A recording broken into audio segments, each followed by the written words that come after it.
अस्सलाम वालेकुम, welcome back to Miraj podcast. आज के पॉडकास्ट में मेरे साथ मौजूद हैं बुरहान माजिद, जो कि एक वीडियो एडिटर और ग्राफिक डिज़ाइनर हैं और साथ ही साथ वो सारा काम एज अ फ्रीलांसर कर रहे हैं। तो हम उनसे ये जानेंगे कि फ्रीलांसिंग का क्या फ्यूचर है आगे और एज अ ग्राफिक डिज़ाइनर और वीडियो एडिटर उनका काम किस तरह चल रहा है। अस्सलाम वालेकुम बुरहान, कैसे हैं आप? मैं ठीक, आप कैसे हैं? अल्लाह का शुक्र, ठीक ठाक। अच्छा बुरहान, हम थोड़ा सा इधर से स्टार्ट करते हैं कि आप मुझे बताएं कि आपकी जर्नी ग्राफिक डिज़ाइनिंग और वीडियो एडिटिंग में किस तरह से स्टार्ट ऐसे हुआ था कि मैं एक ऑफिस में काम करता था, तो मैंने वहाँ पे ना अक्सर गुजरना होता था। मैंने वहाँ पे देखा 2 लड़के बैठे होते थे, यानी कंप्यूटर पे काम कर रहे थे वो लोग। मैं बड़ा इंस्पायर हुआ, मैंने कहा यार ये काम बड़ा अच्छा, यानी क्रिएटिव टाइप का काम है, तो लेट्स सी क्या बनता है ना। मैं उनके साथ जाके बैठना शुरू किया। तो उस टाइम पे वो लोग टूल्स यूज़ करते थे, एडोब इलस्ट्रेटर एंड फोटोशॉप, सही है, तो ग्राफिक डिज़ाइनिंग के लिए। तो मैं उनके साथ बैठना शुरू किया। तो फिर अब मैं देख रहा यार बहुत क्रिएटिव काम है और यानी बंदा इजी होकर काम कर सकता है। तो मैं वहाँ पे मेरा शौक़ पैदा हुआ कि यार मैंने इस फील्ड में आना है। तो मैंने फिर स्टार्ट किया था एडोबी इलस्ट्रेटर से सीखना, वेक्टर आर्ट सीखना मैंने स्टार्ट किया। उस टाइम में मेरे पास इतना कोई हाई एंड लैपटॉप नहीं था। अब्बा का मेरा लैपटॉप था, मैं वो उठा के तो अपने उस टाइम ड्यूटी पे जाता, वहाँ मैंने इलस्ट्रेटर इंस्टॉल किया, मैंने सब कुछ सीखा। यानी मैं आपको एक और चीज़ बता दूँ कि मैंने किसी भी जगह से कोई कोर्स यानी कोई सर्टिफिकेट मेरे पास कुछ भी नहीं है। मैंने ऑनलाइन सीखा है सब कुछ। और जो लोग कहते हैं कि ऑनलाइन कुछ भी अवेलेबल नहीं है, यानी सब कुछ हाथों में ला के रखा जाए, तो ऐसा नहीं होता है। आप लोगों को खुद मेहनत करनी पड़ती है, और जब तक आप हिलेंगे नहीं तब तक आपसे कुछ भी नहीं होगा। तो फिर वहाँ से फिर मैंने फ़ोटोशॉप सीखा और फिर मैंने अप्लाई की 1-2 जगह पे। तो अनफॉर्चुनेटली अच्छी ऑफर्स आई मुझे, मैंने उनके लिए काम। फिर मुझे वहाँ से शौक़ पड़ा एज अ वीडियो एडिटर काम करने का। फिर मैंने स्टार्ट किया लर्निंग प्रीमियम प्रो।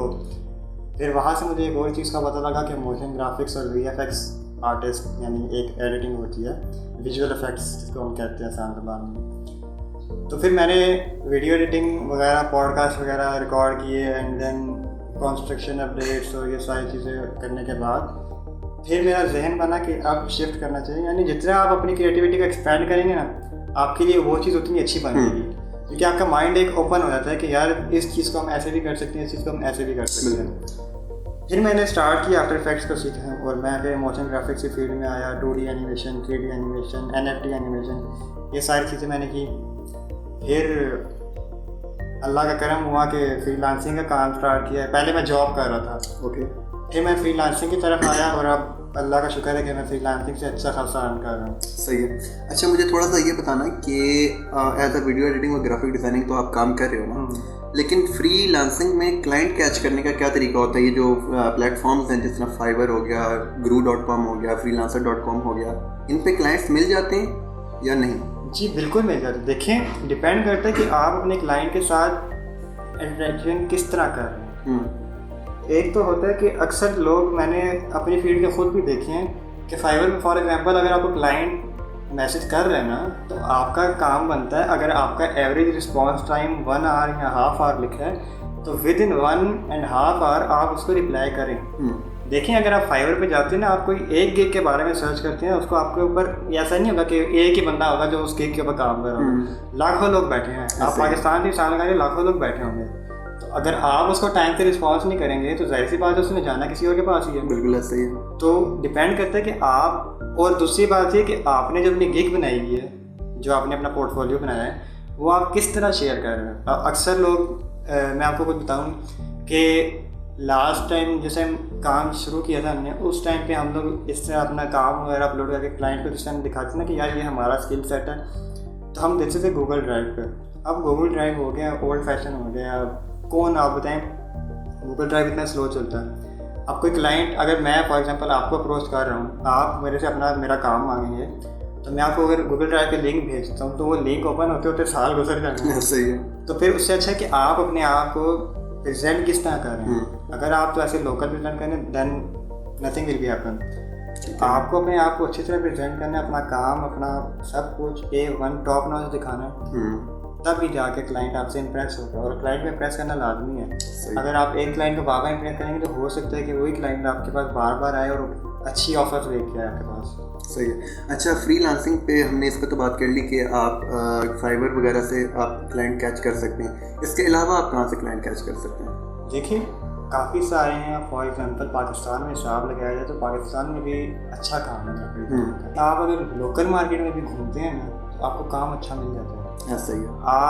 अब मैं आपको अपनी बात बताऊँ ना, फ्रीलांसिंग साइट पे आए थे पहले मैंने जॉब्स की ना, तो इन दोनों के मिड में मैंने ऐसा काम किया था कि मैंने अपना सारा स्किल सेट रेडी किया, मैंने अपना प्रिंट वगैरह सब कुछ करवाया और मैं जाता था हर एक ऑफिस के अंदर और मैं जाके उनको दिखाता था अपना काम कि यार मैं इस तरह का काम कर रहा हूँ, और अक्सर लोगों ने काम पसंद भी किया। और मैं उनसे मंथली करता था कि मैं आपको मंथ में इतनी पोस्टिंग, इतनी वीडियोस, इतनी एनिमेशन बना के दूंगा। तो इस तरह का हमारा मामला डन होता था और फिर वो क्लाइंट हमारे बन जाते थे। अब देखिए जब लोकल मार्केट में क्लाइंट बन जाता है ना आपके पास, तो उसका ये सीन होता है कि आप अगर उस बंदे के पास कोई और रेफरेंस है ना, यानी उसके साथ वाला ऑफिस हो गया, उसका कोई भी रेफरेंस, उसका रिश्तेदार हो गया, उसने भी काम करवाना होगा ना, तो अगर आपका काम उसको पसंद आ गया तो definitely give you that reference. अगर आपका काम पसंद नहीं आया तो फिर आई डोंट थिंक सो कि वो क्लाइंट आपके पास दोबारा वापस आएगा। अगर किसी ने ग्राफिक डिज़ाइनिंग या वीडियो एडिटिंग सीखनी है तो आप क्या रिकमेंड करोगे उससे कि वो किसी इंस्टीट्यूट में जाके सीखे या यूट्यूब पे इतना काम पड़ा? यूट्यूब पे आप डिपेंड करता है कि बंदे का माइंडसेट कैसा है। कुछ बंदे ऐसे होते हैं कि जो ऑनलाइन सीख सकते हैं, यानी यूट्यूब वगैरह पे वो यानी वीडियोस देख रहे हैं, साथ में प्रैक्टिस कर रहे हैं। अब कुछ बंदे ऐसे थे जो यूट्यूब पे कर रहे थे बट उनको समझ नहीं आ रही होती है। अब वो चाहते हैं कि किसी इंस्टीट्यूट में जाके काम करें वो और वहाँ से सीखें। तो अक्सर ऐसा होता है कि आप जो लाइव देख रहे होते हैं ना, वो आपके जहन में अच्छी तरह बैठ जाता है। I definitely recommend Meraj institute और सीखें और अपना करियर बनाएं। अच्छा बुरहान, आप मुझे अब ये बताओ कि एज अ ग्राफिक डिज़ाइनर और वीडियो एडिटर अर्निंग ज़्यादा जॉब करने में या फ्रीलांसिंग में? देखें मेरे हिसाब से अगर देखा जाए ना तो आई थिंक सो कि जॉब कर रहा है, जो बंदा जॉब कर रहा था ना वो बंदा बाउंड हो जाता है। ऐसे ही कि आप फ्री नहीं रहते। यानी अगर आपने 9 to 5 करने तो 9 to 5 आप यानी उसमें बिल्कुल भी फ्री नहीं रहेंगे पूरा टाइम पे। हाँ, आपको 1 घंटे की ब्रेक मिल जाती है, बीच में आपने लंच वगैरह करना है या फिर जो भी अपना माइंड रिफ्रेश, ऐसे कभी भी माइंड रिफ्रेश नहीं होता है। ऐसे ही अब फ्रीलांसिंग में ये होता है कि आप घर बैठ के काम कर रहे हैं, आपने कोई अपना छोटा सा ऑफिस टाइप बनाया है, आप फ्री होते हो बिल्कुल। ऐसे ही आपका खुदा ना खास्ता कहीं पे इमरजेंसी हो जाती है, आपको कोई भी इशू होता है तो आप वहाँ पे जा सकते हैं। अब जॉब में आपको ये सब फैसिलिटीज़ नहीं मिलती है। अब फ्रीलांसिंग में फैसिलिटीज़ बहुत ज़्यादा है, जॉब में फैसिलिटी कोई भी नहीं है। जॉब में क्या फैसिलिटी है कि आप जा रहे हैं, आपने सुबह तैयार होना है ऑफिस जाने के लिए, आपने जो है वो सुबह ऑफिस पहुंच के अटेंडेंस टाइम पे लगानी है। अगर आप लेट हो गए तो आपकी सैलरी कट हो जाएगी और आपका छुट्टी की कोई टाइम नहीं। मतलब ये बात, अब कुछ जगह ऐसी होती हैं कि जब तक आप ना एक प्रोजेक्ट कंप्लीट नहीं करते आपको वो जाने नहीं देते। बिल्कुल ऐसे ही। बेशक वो प्रोजेक्ट 2-3 दिन का, वो कहते हैं 1 दिन के अंदर करके दो, बट इट इज़ इम्पॉसिबल कि आप 1 दिन में कोई बड़ी वीडियो एडिट करें। ऐसे ही। अच्छा बुरहान, आप मुझे अब ये बताओ कि अर्निंग किस में ज़्यादा है, फ्रीलांसिंग में या जॉब में? मैंने आपको बताया जिस तरह की फ्लेक्सिबिलिटी जो है वो फ्रीलांसिंग में, इसी तरह अर्निंग भी आपकी फ्रीलांसिंग में ज़्यादा है। जॉब में आपका ये होता है सीन कि आपने अगर 9 to 5 के 9 to 5 में जॉब करनी होती है, उसमें आपका होता है मंथली फिक्स सैलरी होती है। ऐसे ही। आपने अगर ज़्यादा काम किया है आपको फिर भी उतनी सैलरी मिलेगी, आपने कम काम किया आपको फिर भी उतनी सैलरी मिलेगी। ऐसे ही। वैसे ऐसा तो हो नहीं सकता कि आपसे कभी कंपनी कम काम करवाए। फ्रीलांसिंग में ये होता है कि आप जितना गोल डालोगे उतना मीठा होता जाएगा, आप जितना टाइम दोगे उतनी आपकी अर्निंग ज़्यादा होती जाएगी। और आई थिंक सो कि फ्रीलांसिंग की तरफ आना चाहिए लोगों को, क्योंकि ऑनलाइन दौर है और आपको पता है कि डॉलर्स में कमाना चाहिए। अच्छी अर्निंग हो जाती है अगर बेसिक लेवल भी बंदा काम करे तो। आई थिंक सो कि अगर बिगिनर भी होगा ना बंदा के वो फ्रीलांसिंग की तरफ आता है, आराम से 80 to 90 के वो आराम से अर्न कर सकता है। डिपेंड्स ऑन बंदे का माइंड सेट कहता है। मैं एक चीज़ बोलूँगा कि आप जो भी काम कर रहे हैं ना उसमें कंसिस्टेंट रहना है आपको। आप उसको अपना 100% दें, बेशक क्लाइंट को पसंद आता है नहीं आता, आपने उसको 100% देना अपना। और सीखना दिल लगा के। अगर आप बस ऐसे कह रहे हैं कि यार मैंने अर्निंग करनी है तो आपसे कभी भी सीखना ही नहीं होगा। अपने माइंडसेट को क्लियर करना है और दिल लगा के काम करना है। ओके, तो ये था हमारा आज का पॉडकास्ट जिसमें हमने आपको बताया कि आप एज अ ग्राफिक डिज़ाइनर और वीडियो एडिटर फ्रीलांसिंग किस तरीके से कर सकते हैं और फ्रीलांसिंग में आप क्लाइंट किस तरह कैच कर सकते हैं। Thank you for watching, see you in another podcast. अल्लाह हाफिज़।